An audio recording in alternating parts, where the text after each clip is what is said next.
안녕하세요, 여러분. This is Opa Waldo. Welcome to our Korean class today. Okay?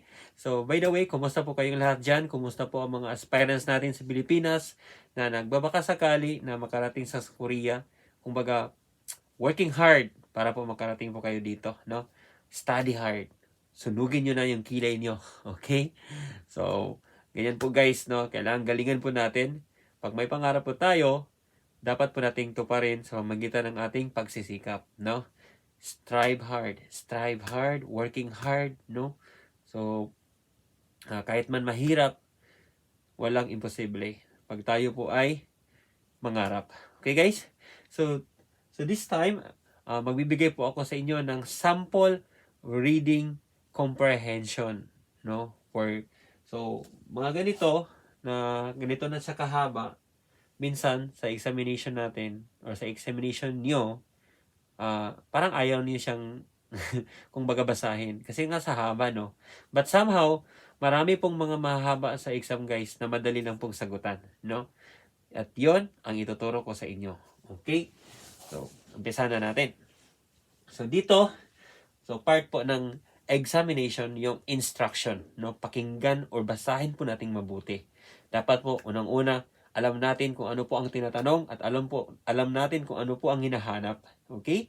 So, dapat po, dyan tayo makafocus para po mas madali nating masagutan at makaproceed agad tayo to the next question or next number question, no?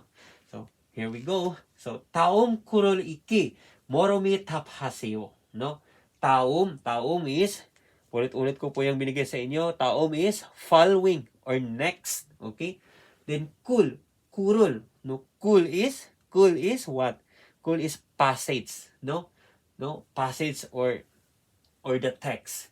Iki is kung mayroon tayong tutki, mayroon din tayong iki. Okay? So iki is reading, no? Murum is question, no? Tanong. Then taphaseyo, taphada is to answer. Taphaseyo, please answer. Okay? So, taong kurul iki, morome taphaseyo, no? So, ito po yung ito po yung passage natin or the paragraph na dapat nating intindihin. So, sobra po bang mataas? O sobra po bang mahaba? Or talagang maiksi lang po yung board ko. So, hindi po siya naisulat ng wide din, no? Parang malawak, no? Pasensya na po sa board ko, masyadong maliit. Kasi nga ito is somewhat, ito po yung manual way of teaching na kaya kong ibigay sa inyo, iabot sa inyo. Lalo na sa mga Koreans na kailangan nyo talagang mag-study, kailangan nyo talagang mag-focus sa pagre-review. Ngayon, para wag po nating, kumbaga wag nyo ding sayangin ang pagkakataon, no? Yung examination. Last year, mayroong 3 times na examination ng CBT exam, no? So, ngayong taon, we don't know, at least binigay na, nagkaroon na ng approval ang karamihan, no? Sa mga may approval na, sunog-sunog po ng kilay. Okay? So, let's proceed to the passage or the paragraph. Okay? So, dito, basahin ko muna bago ko sa inyo i-explain yung sentence to sentence. Okay? So, Ramil 씨는 아침 7시 일어나요. 월요일부터 금요일까지 학교에 가요. 오전 9시부터 한국어 수업이 있어요. 주말에는 한국어 수업이 없어요. 학교에 안 가요. 주말에는 아침 9시 일어나요. 아침 9시 반부터 11시까지 공원에서 운동해요. 오후 1시 반부터 3시까지 책을 읽어요. 집에 텔레비전이 없어요. 그래서 텔레비전을 안 봐요. Okay? So, napapansin nyo guys, dito, sa paragraph na to, mayroon po siyang time duration. Kumbaga, yung previous video ko about the buto and kaji. So, just a recap, no? Yung puto, that is from, yung kaji is until. O kumbaga, from the time started until the time finish, or from the day started until the day finish. Okay? So, yun po yung kaibahan. Buto, puto, or kaji. No? Puto, kaji. Tandaan nyo po yan sa exam, lalabas po mga ganyan. Guys, no? Hindi po yan mawawala. So, palagi pong andun sa paragraph, or else, andun po siya sa a small, tawag nito, sa listening type of the paragraph. Andun po siya, no? The conversation, rather. Okay? So, intindihin na natin isa-isa. So, yung isa sa mga guys, before ko i-translate, yung paraan na maibigay ko or ma-tips ko sa inyo, lalo na sa mga nagmamadali ng kanilang pag-aaral, na kulang sa oras sa pagre-review, somehow kailangan nyo ng technique, no? So, isa po dyan is, pag mabasa nyo po or makita nyo pong ganito kahaba na paragraph, all you need to do is proceed to the question. Ano po yung hinahanap? No, like for example, so dito, nung tanong, Ramil Sinon, onji hakyoe kayo. So, Ramil Sinon, Mr. Ramil. Onji is what? Onji is kailan. Hakyoe, kayo, going. Hakyo, school. No, kailan daw pupunta ng school si Mr. Ramil. Okay? So, dyan, guys, dyan pa lang sa babasahin natin, andun na po. Of course, andyan lang po sa loob ng paragraph ang ating sagot. Okay. So, like next one, hanapin natin. Ramel Sinun, 아침 7시 일어나요. Kumbaga, ironada. Ironada is the verb wake up. No? Or stand up. Irona. No? Ironada. So, ironada, ironayo. So, wake up. Gigising. Gigising daw sa kailan? Atchim. So, gigising daw si Ramil in the morning at 7 o'clock. Ito. No? 7시. No? Meaning, ilgopsi. Binasa ko lang ganyan ng 7 o'clock. 7 in the morning. AM. No? Si Mr. Ramil, gigising ng alas 7 ng umaga. Okay?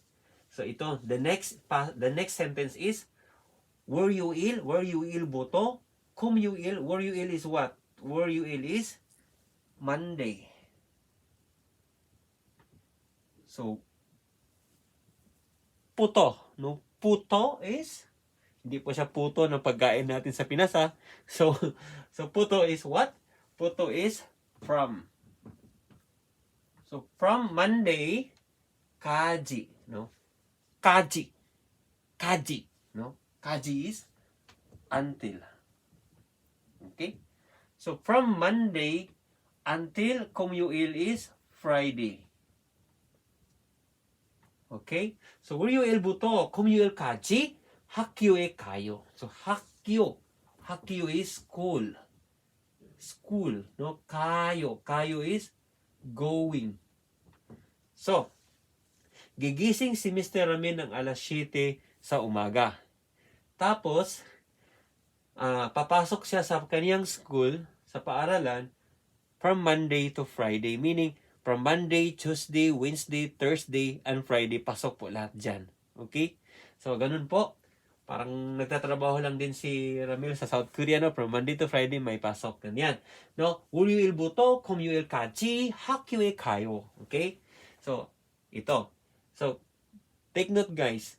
Yung sentence na nailagay dyan, yung pinakauna, dyan po tayo magbabase. Kumbaga, kung dito, wala kayong nakita na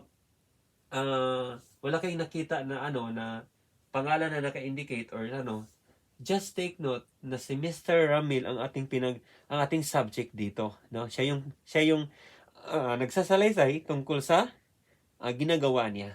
Okay? So ito. So next is ojon. Ojon is what? AM. Kung may ojon, mayroon ding oho. Ano yung ojon? Ojon is morning. Okay? Pag oho is PM or afternoon. Okay? Dalawa lang po ang guys, AM and PM. Okay? So yan po ang ating aral na makukuha din, no? So, kailangan ma-review natin yung ojon, oho. Okay? So, ojon, 9시부터 한국어 수업이 있어요. Okay? So, meaning, ojon, AM, in the morning, 9시부터. Okay, 9시. 9시 is 9 o'clock. So, meaning, alas 9 ng umaga, mag-uumpisa yung kaniyang klase sa Korean, the Korean class. Okay, 한국어. 한국어 is Korean class, no? Or Korean language, no? 한국어 is Korean language, and we have here soop. Soop is the noun means class, no? Soobi is soyo. Huwag niyo nang pasinin yung e. Kasi yung e, that is our subject particle or subject marker, meaning this Korean class, this will be the subject doon sa sentence na 오전 9시부터 한국어 수업이 있어요. 있어요 meaning there is, no? 있어요. There is. Kabaliktad ni 있어요, 없어요, no? Kabaliktad ni 있어요, si 없어요. Okay? So, dyan, alas 9 ng umaga, magsisimula ang klase ni Mr. Ramil. Okay? So, pag alas 9, wala namang binanggit kung kailan matapos. But, originally, or usually, ang klase matatapos ng 5 p.m. No? 5 p.m. 5 p.m. dito sa Korea. Or kahit dyan sa Pilipinas. Okay? So, next. Chumarinan. Chumal. No? Kung mayroon tayong pyongil, terms for weekdays, mayroon ding chumal. Chumal is what? Weekends. Ano pong weekends? Sabado at Linggo. Okay? Chumal. Chumal is weekends. Weekends. No, 주말에는, no? 주말에는 한국어 수업이 없어요. Okay, 한국어 수업이 is Korean language class. Okay, dyan po. Binigay ko na yung class yung suop. Yung 한국어 is Korean language. Okay? 한국어 수업이 없어요. Sinabi ko kanina, ang 있어요, kabaliktad niya is 없어요. Kung si 있어요, either is, available, or exist. Si 없어요 naman, there is no, there is not available, not exist. Okay? Yan po yung mga meaning. No? Okay. So, wala po daw siyang klase, wala po siyang Korean class during weekend. Kasi nga, nabanggit dito, 월요일부터 금요일까지 학교에 가요. Okay? So, very clear. So, sinalaysay lang. Bali, dino-double check lang yung ng statement na walang klase si Mr. Ramil sa weekends. Okay? Ganun lang po siya, guys. Next. 학교에 안 가요. Ito pa. The supportive details, no? Supportive details pa. 안 가요. Yung video ko kagabi or the last moment ago is about how, or yung reels ko, how to use an, no? An is being connect after the verb. Verb, tapos an. I mean, before of the verb, ilagay po natin yung an. Okay? An gayo. An gayo, not going. An here is the negative phrase meaning not. No? Not going to where? 학교, school. Okay, not going to school. Okay? So, supportive details lang po dito na 주말에는 한국어 수업이 없어요. So, wala pong Korean class on weekends. That's why, or koreso, 학교에 안 가요. Okay? Hindi lang nilagyan ng koreso. No? Next. 주말에는 아침 9시에 일어나요. Since wala po siyang klase, no? Wala po siyang klase ng weekends. 주말. 주말에는 주말. No? Wala pong klase ng weekends. During weekends, alas 9 daw siya gigising. 아침 9시에 일어나요. Ano yung A natin? The A is a time particle attached after the date, time, or hours. Okay? So, 9시에 일어나요. 일어나요, wake up. No, wake up. Gigising po siya sa alas 9 ng umaga pag weekends. Okay? So ito na. 아침, 아침, 9시 반. 9시 반부터. 9시 반부터. Meaning, 9:30. So, pan here is 30 minutes. No? Or, pwede ding banggitin natin, 9시 30분. No? 30분, meaning, 9:30. So, dito guys, careful po kayo sa exam po.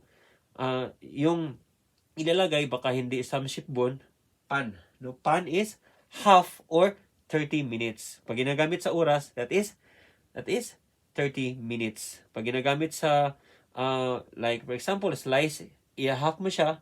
So, panuro, so panuro. Depende po sa gamit ng term guys ng pan. Okay? So, 아침 9시 반부터 11시까지 공원에서 운동해요. So, 11시까지. Meaning, 11시까지 11 until 11 o'clock. So, from 9:30 in the morning until 11 a.m., no? Pupunta daw siya sa 공원. 공원 is 공원, park. Okay? So, 공원 is park. ESO. Okay? I-discuss ko na po sa inyo ang ESO. ESO and A is allocation particle. No? ESO. Kinokonek po siya saan? After sa lugar ng pangungusap. No? So, like that. 공원 is a park. 공원에서 운동해요. So, 운동해요 is what? 운동해요 is a verb from 운동하다. The verb stem 운동하다. So, 하다 become 해요. 운동해요. So, 운동해요 is exercising. So, okay. Nag-exercise sa park si Mr. Ramil from 9:30 a.m. in the morning until 11 a.m. Okay? So, 10:30, 11, so 1 hour and a half siyang nag-exercise. Okay? So, take note, more on time, more on places from places ang ating pong discussion ngayon o paragraph ngayon. No? Then next, oho. Oho, 1시 반부터. Okay, oho, gaya na sabi ko kanina, ujon is AM and oho is afternoon. Okay? Yung oho is PM. So, 1시 반 is 1 hour and half. No? Or meaning, 1시 반 is 1:30, no? To be exact, it is 1:30 p.m. kasi oho, buto, no? When buto is from 1:30 until 3 o'clock in the afternoon. So, okay? So, from 1:30 to 3 p.m., anong gagawin ni Mr. Ramil? 책을 읽어요. So, ano pong gagawin niya sa check? Check is what? Check is books or textbooks. Okay? Ul is our object particle. Okay? So, kaya nga pagbasa ko sa inyo, 책을 읽어요. 읽어요 is what? Reading. So, nagbabasa ng libro si Mr. Ramil tuwing hapon between 1:30 p.m. until 3 p.m. No? So, meaning, masipag po siyang mag-aral. Okay? So, next. Next is chebi, no? Chibe. Sorry, it is chip, no? Chibe, house or home. Television. Television is TV, no? Televisioni. No? Televisioni. So, yung E natin dyan guys is a topic marker. Or, it is a subject marker, you know. We have ka and E subject marker attached after the subject of the sentence. No? 집에 텔레비전이 없어요. 없어요 meaning no. There is no. So, there is no TV in the house. No? E here is our location particle in the, no? At the, no? There is no television in the house. 집에 텔레비전이 없어요. 그래서 conjunction na meaning ay so television을 안 봐요. 안 is a negative phrase or negative word meaning not why you watching. So talagang sinadya na walang TV si Ramil sa kailang bahay just for na makapag-aral din siya ng lesson niya. Okay? So, that's another tips na naman sa inyo na pag nag-aaral kayo, tawag nito? I-cancel nyo muna or somewhat tanggalin nyo muna, no? Tanggalin nyo muna yung mga habit nyo like watching YouTube, like playing Mobile Legends, like kahit anong laro dyan na kinababaliwan nyo, focus muna kayo sa pagre-review, no? Ganun yung mga tips na binigay ko din dati sa mga estudyante ko, no? Kasi before I go in Korea, before I came here in Korea, nagtuturo din ako ng Korean language, no, in Philippines. That's why, so ginamit ko din yung kaalaman ko just to share you guys na kahit andito ako sa Korea, busy sa trabaho, but somehow, I will extend my hands, lalo na sa mga Go Koreans, under sa school namin sa Davao and Cebu, okay, Mindanao and Cebu. So, perfect po na meron akong maambag din sa inyo na another na naman na kumbaga everyday learning about Korean language. Okay guys? So kahit sa hindi na mga or kahit na other students, welcome po kayo sa vlog ko. Welcome po kayo sa mga video ko. Okay? Para po to sa lahat. Kahit sa mga hindi gustong mag-abroad pa Korea, or kahit na gusto lang matuto dyan sa Pilipinas, kahit na mga bata, pwede nyo panoorin to. It is for all and for one. For one and for all. Okay? So, by the way, itong discussion natin is all about the it's all about the buto and the puto and the kachi, no? So, shoutout ko muna yung tropa ko na papauwi na ng Pilipinas, no? Yung kasama ko dito sa kwarto, si Jonathan Shinon, no? Si Jonathan Shinon is having his vacation, kung baga, no? So, in Korean, Jonathan Shinon, Shuga Isoyo. Shuga는, or Shuga, Jonathan Shinon, Samul Buto, Samul Kaji, Shuga Isomnida. Kumbaga, mayroon po siyang bakasyon from starting this month of March until April, no? So, yung bakasyon po niya, palakpakan po natin dahil 1 month po yung binigay na bakasyon sa kanya. So, more or less, yung bakasyon dito is nasa 3 weeks lang guys, no? Kasi pali-pali ang trabaho sa Korea. But depende po yan sa company. Dahil mabait si boss, ginawang 1 month. 1 month pong mga bakasyon namin. Okay? So, just a little bit of advertise lang. Na hindi lang puro trabaho, bakasyon din tayo. Kailangan din nating i-share yung blessings natin sa mga kababayan natin dyan sa Pinas. Mga kapitbahay, no?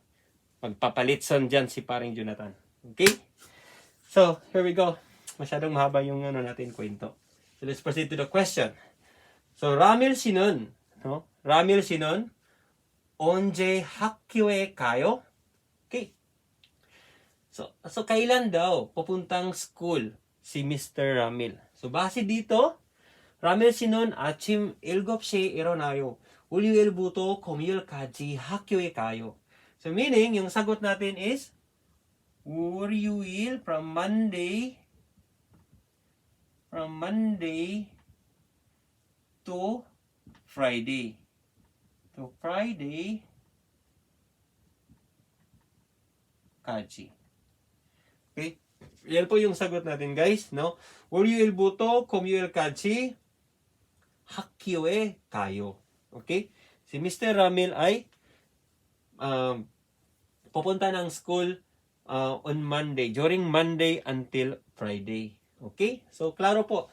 Kayong sabi ko sa kanina, yung technique natin ng pagsagot is, proceed po tayo sa question, tapos tingnan po natin doon yung terms na hakyo din kayo.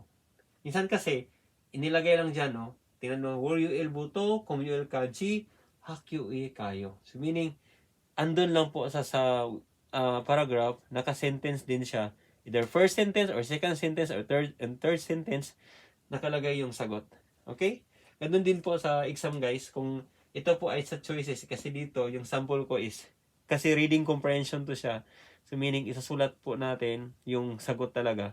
So, pagdating sa exam, it is choices 1, 2, 3, and 4. Kung nasa 1, number 1 ito, so ito po yung hahanapin nyo. Ito po yung isasagot niya. Okay guys? So, let's proceed to number 2.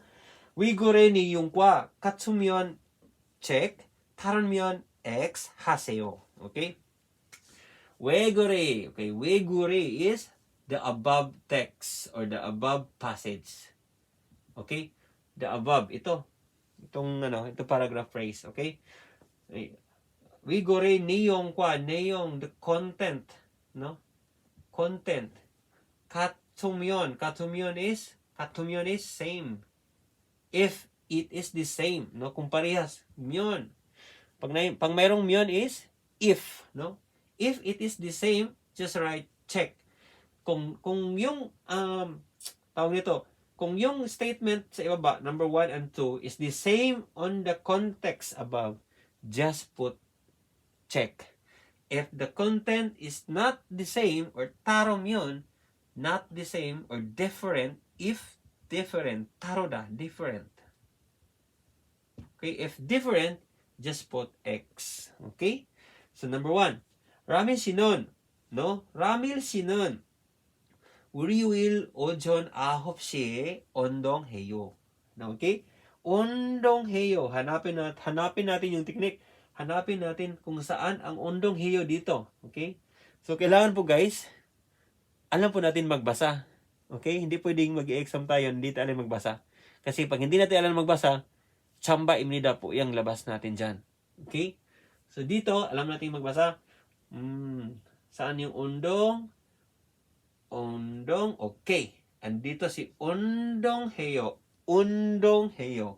So meaning, 운동해요, tingnan natin yung buong sentence ng may 운동해요. No? So, 운동해요, a침 9시 반부터 11시까지 공원에서 운동해요. Meaning, alas 9 ng imidya ng umaga hanggang alas 11. So, nakalagay dito, Ramil Sinon, 월요일 오전 9시에 운동해요. 9시. Dito pa lang 9시, alas 9 lang nakalagay. It is wrong na. Okay? Ojon, tama naman, the morning. But, yung pinakamali talaga guys is yung ginamit na 월요일. Nung 월요일. 월요일? Mag-exercise siya na from 월요일, from Monday to Friday, 월요일 buto, kum요일까지, pumunta siya sa school. So, okay? So, dito, itong 운동해요 na sinundan niya dito is 주말. No? 주말 is weekend. So, weekends lang ito nangyayari na nag-exercise siya. So, meaning, that is wrong. Just put X. Okay? So, ganun na po guys. Mali na automatic. Next. Ramil Sinon. 텔레비전을 보아요. 텔레비전을 보아요? Okay, dito tayo. May puayo dito, puayo, no? The verb stem is puda, no? To see, to look, to watch, okay? So puayo. Po plus ayo equals pua, payo, no? Pagdating dito, paba, no? Bayo, no? Bayo, no? Puayo. So puayo. So take note guys, may nakalagay na an kasi nga sinabi dito na 집에 텔레비전이 없어요. Wala pong television. Okay? So, 거기서 텔레비전을 안 봐요. So, meaning, X. Okay? Instead, or except, kung si Ramil Sinon nakalagay ito, Ramil Sinon 텔레비전을 안 봐요, nilagyan dito ng an, this will become check. Okay? At dahil walang an nakalagay, automatic it is wrong. Okay? Wrong po. So, okay? So, sana po guys, may natutunan po kayo sa video ito. Tungkol po sa important or kahalagahan ng puto kaji, no? From the start to finish, no? From until. Okay? So ganun po guys, keep on studying and keep on watching my videos. Marami din po akong mga video na pinopost dito sa Facebook or sa YouTube channel ko. Sa YouTube channel, just only search or just only type Upa Waldo in Korea. So, doon po. Pag, just in case, yung mawala yung Facebook account natin, so yung YouTube natin na account, still buhay na buhay. Okay? So, keep on watching and uh, uh, study hard, no? Galingan nyo para po matupad na yung wish nyo na makapunta sa Kimchi Land. Okay. Thank you for watching.